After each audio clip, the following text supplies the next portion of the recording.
7h29 en heure locale, 6h29 temps universel, même heure là-bas à Dakar. On va avoir une pensée pour Miss Tirangé.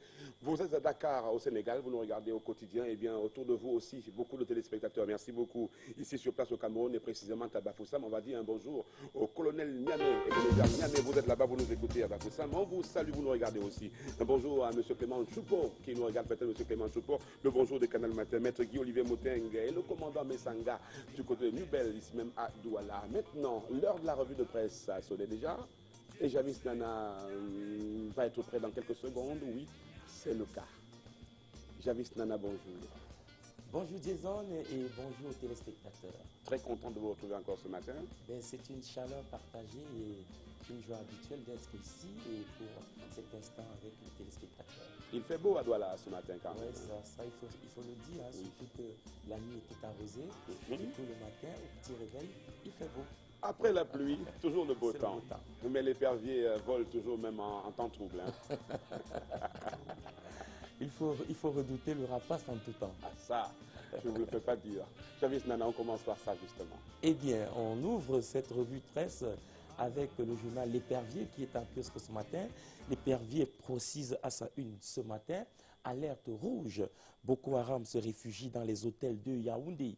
Le journal de Sa Majesté Léopold Clovis Nudjo, dans sa parution de ce mercredi matin, écrit que des personnes suspectes, donc détentrices de nombreuses cartes d'identité et même des passeports, écument chambre d'hôtel et même chambre d'auberge à Yaoundé pour préparer une attaque donc dans la capitale. La direction générale des renseignements et la direction de la surveillance du territoire sont ainsi donc sur le terrain pour comprendre ce qui se passe effectivement dans cet article de page 6 et qui est donc signé Alex Zambo. Eh bien, la guerre est déclarée contre Boko Haram, mais nécessite, selon le journal, une véritable prise en charge des entrées et sorties de nos principales capitales. La direction de la surveillance du territoire contrôle-t-elle véritablement le pays? Le journal répond que, eh bien, il y a un dispositif qui est fait et que l'arrivée de ces personnes suspectes pourrait donc questionner ce dispositif et surtout demander à le renforcer. C'est un article à lettres à lire dans le journal L'Épervier, édition de ce matin. En autre une, seconde une du journal L'Épervier, en sa parution de ce mercredi, il y a la FECAFOOT qui désavoue l'ex-directeur général et le préfet d'Undé dans l'affaire Panthère. Le journal L'Épervier précise que comment Nia Robert a failli mettre la ville de Banganté à feu et à sang, les coulisses de l'intervention salvatrice, précise le journal donc du préfet de Banganté. Et dans cette édition, le journal précise en page 8 qu'il y a eu une vive tension car l'instance fêtière, la Fédération camerounaise de football, a mis fin à l'imposture du préfet d'Undé et du directeur général déchu, Robert Nia, et même de l'entraîneur limogé, Joseph Monté. Parce que, en ce qui concerne le directeur général déçu, sa licence vient de lui être retirée. Et il faut dire que dans cette crise, le journal L'Épervier croit savoir qu'il y a un rôle trouble de l'autorité administrative, notamment l'autorité préfectorale, et d'ailleurs le gouverneur de la région de l'Ouest qui a présidé tout récemment une réunion de crise entre les préfets et les dignitaires traditionnels, dont les chefs traditionnels, qui sont eux aussi fâchés de cette façon du préfet de ménager cette affaire de Panthère de Banganté. Grosse question, il y a de nombreuses crises dans les équipes. On n'a jamais vu une autorité administrative de ce grade s'immiscer dans une bagarre entre frères du village, dit le journal L'Épervier. Et l'autre information concerne Aman-Claude Abanda. Le journal précise qu'il y a donc une espèce de cabale derrière celui-là qui est pourtant le métronome et les applications et informatiques dans notre pays. Aman-Claude Abanda, dans le collimateur des réseaux d'extruteurs et sataniques, le journal précise qu'il y a une cabale depuis quelque temps envers le représentant de l'IAI et qui est ainsi mangé à toutes des sauces préparées par des ennemis tapis dans l'ombre. Et Alex Zambo dit qu'il faut donc comprendre cet acharnement dans l'application et surtout l'engagement de Armand-Claude Abanda à donner vie à l'informatique dans notre pays. Déjà des grands projets, notamment l'opération 100 000 femmes qui a marché et un autre qui en passe d'être mis en piste, notamment l'opération 1 million de personnes formées. C'est un grand projet et du coup, donc les personnes mécontentes sont à ces trousses. Portrait d'un implémenteur informatique et d'un bosseur et c'est à lire dans le journal, donc L'Épervier. Le Messager, quant à lui, est en kiosque ce matin dans son édition 4199 de ce mercredi 5 novembre. En une, il y a de l'information politique, mais arrêtons-nous à cette ingéniosité de deux Camerounaises qui créent un logiciel pour donc l'ENAM. Denise Nafa, étudiante à l'IAI, et Christine Kay sont auteurs de cette prouesse. Et bien Soulé Onoyolo, dans cet article, dit que cette application a pour objectif de sauvegarder les parcours scolaires à l'ENAM, ce qui n'était pas fait jusqu'ici. Il a été baptisé Schooling Management Platform pour faciliter la gestion des trajectoires des étudiants.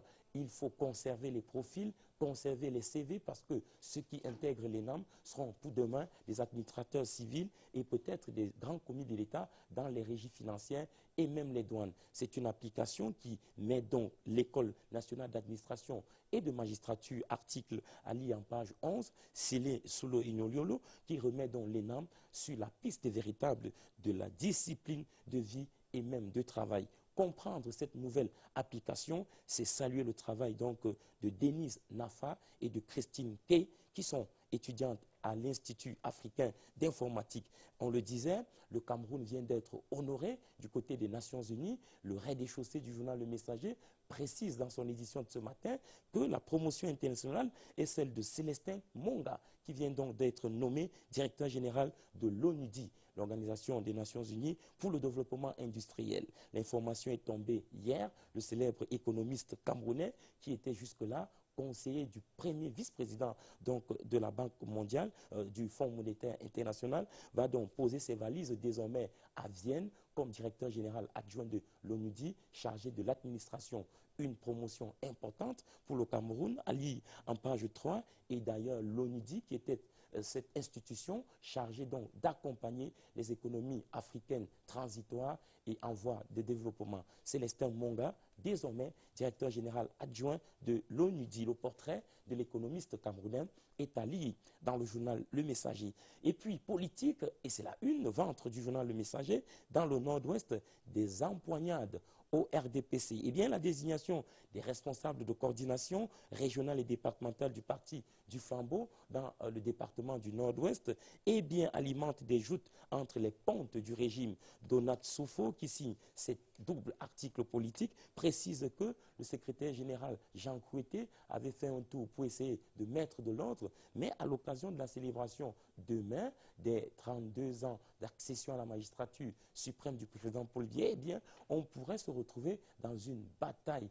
de clochers. Le journal dit John Begeninde, d'une part, avec Paul Atangandi, ministre chargé des missions à la présidence de la République, pourrait donc clasher sur le terrain et le RDPC se trouve ainsi au devant de la scène. C'est une bataille de coordination et même de positionnement. À 24 heures de cette célébration, il faut donc décrypter l'ambiance au sein du parti au pouvoir. De Scoop est en kiosque et précise à sa une édition de ce mercredi que Biya's 32 years old in power, the good, the bad and the ugly. Le journal fait une incursion au sein du renouveau national pour dire que depuis 32 ans, eh bien, il y a beaucoup de choses à redire au sein du Rassemblement démocratique du peuple camerounais. Le journal de Scoop, qui va apparaître dans un instant, fait également une espèce de diagnostic du Rassemblement démocratique du peuple camerounais en disant qu'il y a certes des bons points, mais il y a aussi d'autres véritables cailloux dans la chaussure que le président de la République n'a pas encore réussi à relever. Parole à un membre du comité central du RDPC, le professeur Ngolé, qui dit que, eh bien, il est tout à fait d'accord avec les Camerounais qui pensent qu'il y a des couacs, mais il faut reconnaître qu'il y a des choses qui ont été réalisées. Cela s'appelle ici, donc, achievement, précisé par le professeur Ngolé. C'est à lire dans le journal de Scoop. Les faits s'arrêtent sur cette célébration, le renouveau en ballottage en une principale de cette édition, 6 novembre 1982, 6 novembre 2014, c'est demain. Les faits disent ce matin que la réalisation des grandes ambitions encore au pas de tortue, le népotisme, la corruption, les détournements des fonds publics bloquent ainsi l'avancement de la politique gouvernementale. parole à un acteur du Rassemblement démocratique du peuple camerounais, le docteur Edimo Mongori-Jange, qui est universitaire et donc économiste également, qui dit qu'au Cameroun, en 32 ans, on aurait dû penser parallèlement à un plan d'ajustement des mentalités. Et c'est un autre décryptage à l'occasion de cet anniversaire du rassemblement des 32 ans de l'accession du président Paul Biya au pouvoir. Paysans Élite, le journal régional au cœur du développement durable, nous lance également une alerte. Autosuffisance alimentaire, forte menace de famine sur le Cameroun. Le journal nous dit qu'il y a des paradoxes de la faim dans un pays donc, où il y a une véritable richesse, un système d'exportation qui est inique. On compte également la mafia au centre des importations, non sans dire que la pêche est bradée aux fluvistiers et que les terres arables confisquées par des fonctionnaires. Le journal fait une entrée, véritable enquête au cœur donc de la menace qui frappe, la famine qui menace notre pays en disant que malgré cette fertilité des sols, eh bien, on ne parvient pas toujours à donner une perspective véritable à notre agriculture.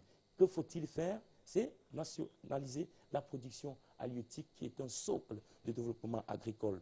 En seconde une, des informations, notamment la protection de l'environnement dans les agences de voyage, mais surtout la colonisation agropastorale, la mafia qui s'étend donc ses tentacules au ministère des pêches et de l'élevage. Dans cette édition du journal Les Paysans Élites, on peut comprendre que, en se référant à la communication conjointe faite par les ministres de l'élevage et des pêches et celui donc de l'interprofession avicale qui annonçait le premier salon avicole dans notre pays, eh bien, on n'a du tout pas compris qu'il y avait nécessité de voir notamment les Cameroun s'inviter à la table des expositions. Les autres pays, la Turquie, la Côte d'Ivoire, la France, l'Italie, ont montré de quoi elles étaient capables en termes de production dans leur développement. Eh bien, ces nations-là sont venues, mais on n'a pas vu le Cameroun. C'était une espèce de mafia qui a donc barré la voie aux nationaux. Chose à déplorer. Et l'autre information, c'est donc les agences de voyage.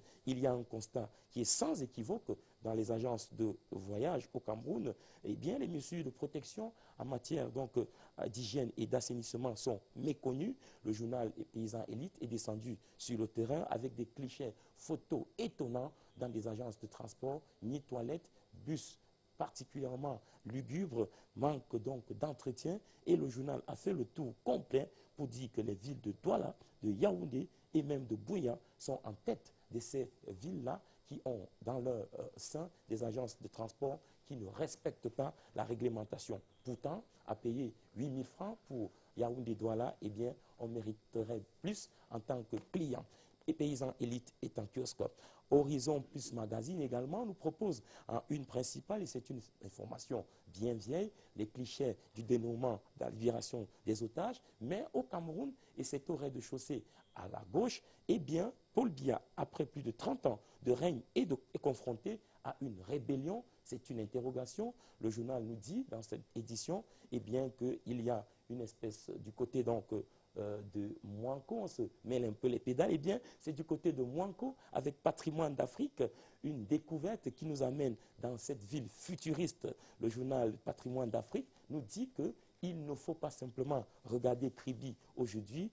La ville de Mouanko regorge donc d'énormes potentialités touristiques et halieutiques. C'est indubitablement la capitale mondiale des huîtres à découvrir avec sa monographie des huîtres comme vous n'en avez jamais vu, mais surtout son sable fin et ses jolies plages. Parole également au maire Pierre Ebois qui dit que Mouanko va devenir ici au Cameroun dans les prochaines années une véritable destination touristique. Patrimoine d'Afrique nous promène également avec le portrait d'un jeune footballeur camerounais à découvrir. Il s'appelle Fabrice Ondoa Obogo, où le respect de la tradition donc, des gardiens, des grands gardiens camerounais. Il a été donc portraitisé dans cette édition en disant qu'il a été révélé au public à sa toute première titularisation dans les Lions Indomptables lors du match contre la République démocratique du Congo à Lubumbashi. Aujourd'hui, il fait donc le bonheur des Camerounais. Fabrice Ondoa Ebogo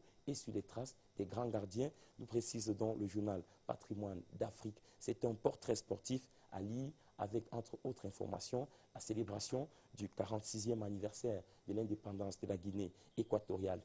Puis la suite de cette revue, c'est avec, bien entendu, et pour refermer, le journal Racine qui nous propose un document inédit sur les 286 langues parlées au Cameroun. C'est une publication du SIL, le Service international du langage, qui dit que le Cameroun, département par département, a des langues à explorer. Jason, est-ce que vous savez parler le Mboulé, qui est une langue du département du Mbam? Il y a également une autre langue, le Ngugunu, qui est du Mbam. Il y a le Bébélé, qui est de la Haute-Sanaga, le Batanga, qui est de l'océan, et les autres langues, le Batanga, le Idju, le Kwasio et toutes les autres langues. 286 langues dans notre pays, c'est une richesse inexplorable. D'ailleurs, je découvre tout de suite qu'il y a le Sahari, qui est une langue parlée dans le Ndonga-Mantoum. C'est un document à parcourir, à lire pour enrichir notre culture. J'aimerais bien savoir qu'est-ce qu'on parle du côté de Bakassi là-bas. Eh bien, du côté de Bakassi, il faut bien revisiter tout le document parce que c'est un véritable parcours. Et je vois bien entendu que peut-être que c'est le Oku, je crois, c'est dans l'Ombui. Il y a le Djakiri et les autres langues, en tout cas. À découvrir. Le document est là. Racine est un kiosque pour la culture. Merci beaucoup, Javis Nana, pour ces nouvelles fraîches. Donc, la revue de presse à Douala a bien fourni. Hein. Eh bien, c'était vraiment un travail de sape. Et les confrères de nos rédactions sont à féliciter parce que ça traduit de la vitalité des rédactions. On les salue, tous les acteurs. Hein, on les salue tous. Qui nous permettent d'avoir la température, si on peut dire ça comme ça. Donc, tout à fait. Allez, Jason, je vous dis bonne suite et aux téléspectateurs. À demain. Merci, Javis Nana. Direction à présent la capitale politique du pays. Direction Yaoundé pour passer l'antenne à Ghislain Pierre-Essonneau qui est en place là-bas avec toute la grande équipe. Ghislain Pierre-Essonneau pour nous offrir de nouvelles fraîches. Voilà, Javis, tout sourire va s'en aller. Et vous allez prendre donc le témoin. Tout de suite, donc, Ghislain Pierre-Essonneau, bonjour, bienvenue à vous. Bonjour Jason, bonjour Douala, bienvenue à Yaoundé, la capitale camerounaise. Cameroun-Tchad, pas mieux que Cameroun Tribune ce matin pour montrer comment les relations entre les deux États sont au beau fixe, mais surtout comment la concertation est devenue plus que permanente entre les deux États. Et pour cause, le président de la République, Paul Biya du Cameroun, recevait hier en audience le ministre des Affaires étrangères et de l'intégration du Tchad, son nom Moussa Faki Mahamat, qui était en effet porteur d'un pli complètement fermé du président Idriss Déby Itno du Tchad à son homologue camerounais Paul Biya. L'envoyé du Tchad a notamment souligné que tout ce qui touche le Tchad touche également le Cameroun et vice-versa, c'est-à-dire que tout ce qui touche le Cameroun touche également le Tchad. Question de montrer comment les deux États travaillent main dans la main quand il s'agit précisément de la lutte pour la paix en Afrique centrale et aussi pour la sécurité en Afrique centrale, a notamment déclaré l'envoyé spécial du Tchad au Palais de l'Unité. Et au pied de une de Cameroun Tribune, dans sa livraison du jour, ce sont un peu... Vous allez le voir, les décisions de l'OADA, l'Organisation pour l'harmonisation en Afrique du droit des affaires, dont on sait qu'il tient une audience foraine depuis hier en terre camerounaise et précisément à Yaoundé. L'on sait aussi que le siège de cette cour de l'OADA est basé du côté d'Abidjan, en Côte d'Ivoire. C'était donc une audience foraine qui s'est tenue hier, ici même à Yaoundé. Et selon Cameroun Tribune ce matin, ce sont 24 dossiers, 24 affaires qui étaient inscrites au rôle de l'audience et une vingtaine de décisions a été rendues. Et ainsi en est-il de l'affaire Michel Zoué Fadoul contre M. Omaïs Kassim, raconte précisément Cameroun Tribune ce matin et, dit-il, la Cour a délibéré en cassant l'arrêt de la Cour d'appel du littoral, ici même à Douala, un arrêt qui avait été rendu le 14 janvier 2009. Et donc, il y a une audience de la Cour de l'OADA qui s'est tenue hier même ici à Yaoundé et des décisions ont été rendues. Et à ce sujet d'ailleurs, Marcel Sérékouassé Samba, qui est donc le président de la Cour de l'OADA, a martelé dans le journal, c'est lui qui arbitre, il a martelé que les décisions de cette Cour sont sans appel. Tout cela est à lire ce matin dans Cameroun Tribune. Une question de règles aussi au centre du quotidien Mutation dans sa livraison du jour et qui se met un peu sur la chaussée, et le journal constate que dans les auto-écoles au Cameroun, eh bien, il y règne plutôt l'illégalité. La preuve est avec le ministre Robin Kili des Transports qui estime que ce sont 77% des établissements de formation automobile au Cameroun qui sont non conformes.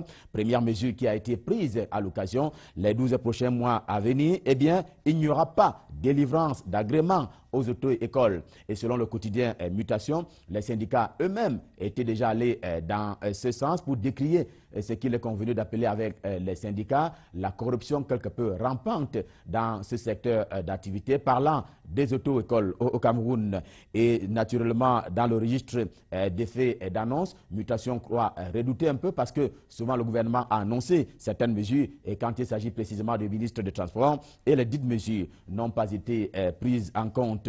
Et d'ailleurs, les syndicats, eux, accusent l'administration de par ses lenteurs, estime le journal ce matin. Et puis, on découvre dans Mutation, dans la livraison de ce matin, que la Fédération internationale des journalistes a écrit au président camerounais Paul Biya, et cela est contenu dans le journal. Et en substance, donc, la FIJ, la Fédération internationale des journalistes, demande la levée des restrictions qui pèsent sur les confrères Rodrigue Ntongue et Félix Ebola.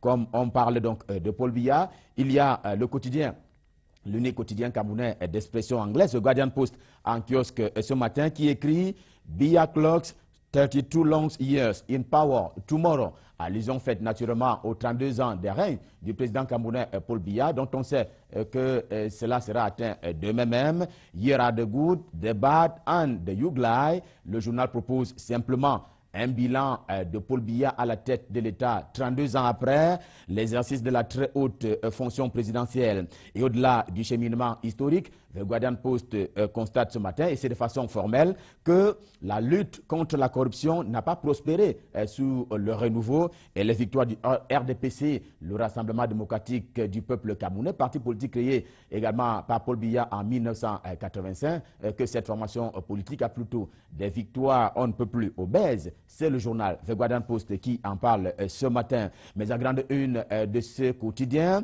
Nowofu President strikes back at critics.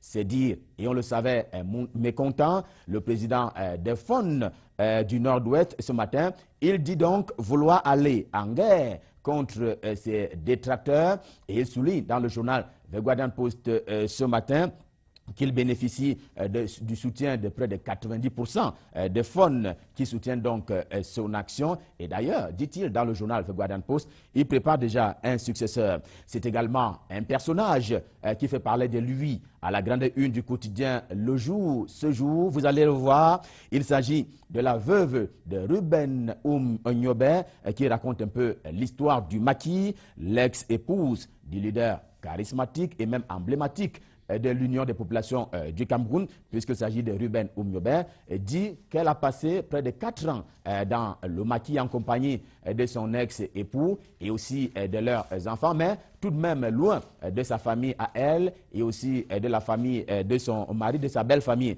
Tout cela pour faire reculer, dit-elle, à l'époque l'envahisseur quelque peu ennemi s'agissant de l'autonomie, de l'indépendance du Cameroun. Et tout cela a été une lutte sans merci pour l'élévation du standard de vie des Camerounais, souligne la veuve de Ruben Nyobe. Mais aujourd'hui, dit-elle, elle est abandonnée, l'État l'a abandonnée, elle et ses descendants, conclut-elle en guise d'appel ce matin dans le quotidien Le Jour. Le quotidien Émergence est également en kiosque ce matin. Il est plutôt préoccupé par les questions de justice sociale au Cameroun. Et ce matin, le journal annonce la bonne nouvelle. La bonne nouvelle étant venant du tribunal criminel spécial et le président de cette juridiction spéciale, M.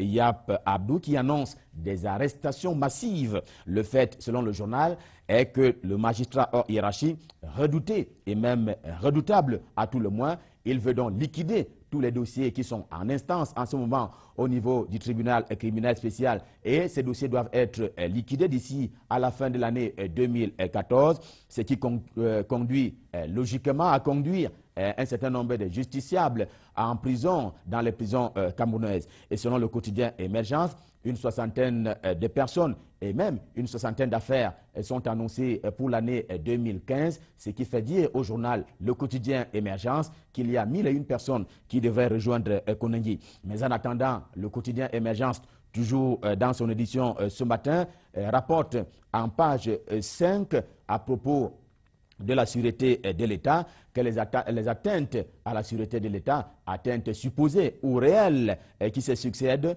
que donc tout cela chemine vers cet homme. Il s'agit de l'ex-secrétaire général de la présidence de la République, mais aussi ex-ministre de l'administration territoriale et de la décentralisation. En page 5 du journal ce matin, il estime que tout cela conduit vers Marafa Amidouyeya. On découvre aussi dans le journal ce matin que dans l'extrême nord Cameroun, où sévit quelque peu Boko Haram, et le journal Le Quotidien Émergence estime que Boko Haram est devenu le plus gros employeur dans l'extrême nord Cameroun, qui compte aujourd'hui près de 4 millions d'habitants, et que donc cette secte islamiste Boko Haram a beaucoup recruté dans le camp camerounais, notamment pour ce qui est de jeunes gens, et pour l'aider donc, aider cette secte à travailler dans l'esprit et les intérêts du Boko Haram. Mais pour sa part, l'hebdomadaire L'Indépendant, lui aussi en kiosque ce matin, nous promène dans la communale et évoque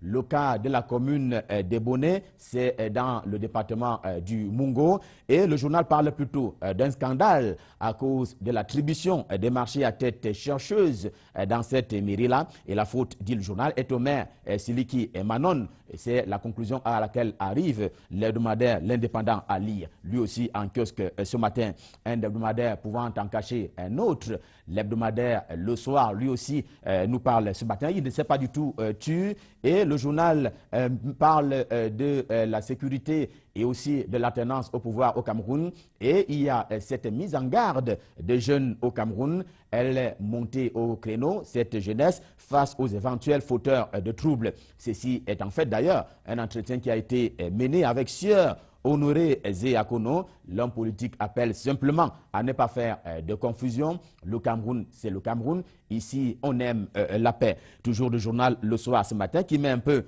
un cap sur l'hôpital central de Yaoundé. Là-bas, dit-il, ça ne sent pas du tout bon. Ça ne sent pas bon à la morgue parce que les frais sont quelque peu élevés quand il faut garder un corps au niveau de la morgue de l'hôpital central de Yaoundé, estime le journal Le Soir en kiosque ce matin. Et comme on parle de l'hôpital, il n'y a pas mieux que le journal Notre Santé qui traite, on le rappelle, essentiellement des sujets en rapport avec la santé. Notre Santé ce matin dit que Boko Haram s'est précisément invité dans les opérations de campagne de vaccination, plus précisément aux journées nationales de vaccination synchronisées, dont on sait qu'elles se sont tenues du 31 octobre au 2 novembre dernier au Cameroun. Le journal reste cependant silencieux sur l'intrusion évoquée de Boko Haram dans ces opérations de vaccination. Mais il offre quand même à son pied de une, vous allez le voir, que les membres des communautés racontent un peu leur quotidien dans l'acte 5 de la lutte contre les maladies. C'est également un pan de la lutte pour la santé qu'entretient le ministre de la Santé publique André Mamafouda. Et là, les communautés racontent un peu leur quotidien et c'est le cas des communes de Yaoundé 2e, Yaoundé 3e et même Yaoundé 7e dans la capitale camerounaise Yaoundé. Et on enchaîne avec Dynamique Hebdo qui est également en kiosque ce matin dans sa livraison numéro 1. Juste un flashback sur les obsèques de Madame Rosette Moutouan. Dynamique Hebdo souligne le rôle